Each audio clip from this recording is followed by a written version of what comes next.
இன்னைக்கு வீட்டில் ஆலு பரோட்டா ரெசிபி தாங்க ரெடி பண்ணியிருந்தேன். வாங்க எப்படி செய்யுதுன்னு பார்க்கலாம். ஒரு பாத்திரத்தில் 1/4 கிலோ கோதுமை மாவு, தேவையான அளவுக்கு உப்பு, கொஞ்சம் கொஞ்சமாக தண்ணி சேர்த்து நல்லா சப்பாத்தி மாவு பதத்துக்கு பிசைஞ்சு எடுத்துக்கலாம். மாவு நல்லா சாஃப்டாக இருக்கிற மாதிரி பிசைஞ்சு எடுத்துக்கோங்க. 15 நிமிஷம் மூடி போட்டு ரெஸ்ட்டில் விடுங்க.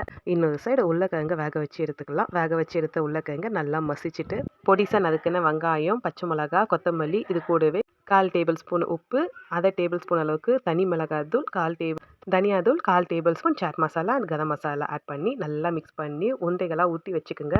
நம்ம ஆல்ரெடி பிசைஞ்சு வச்ச மாவை சின்ன சின்ன உருண்டைகளாக ரெடி பண்ணி தேய்ச்சிக்கலாம்.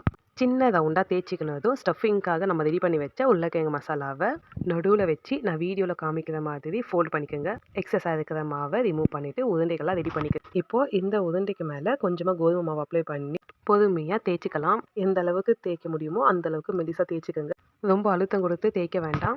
இப்போ ரெடி பண்ணி வச்ச பரோட்டாவை நல்லா சூடான தவாவில் சேர்த்துக்கலாம். 2 பக்கமும் ஒரு டேபிள் ஸ்பூன் அளவுக்கு எண்ணெயோ இல்லை நெய்யோ சேர்த்து ரோஸ்ட் பண்ணிக்கலாம். பரோட்டா நல்லா கலர் திரும்பினதுக்கு அப்புறமா எடுத்துடுங்க. அவ்வளோதான், டேஸ்டான பரோட்டா ரெடி. இந்த பரோட்டாக்கு காம்பினேஷன் என்ன செய்யுதுன்னு தெரியல. நான் அப்படியே தான் செஞ்சு சாப்பிட்டேன். டேஸ்ட் நல்லா இருந்துச்சு. உங்களுக்கு ஏதாச்சும் காம்பினேஷன் தெரிஞ்சால் கமெண்ட்ஸை சொல்லுங்கள். நான் கண்டிப்பாக ட்ரை பண்ணுறேன். வீடியோ பிடிச்சா லைக் பண்ணுங்கள்.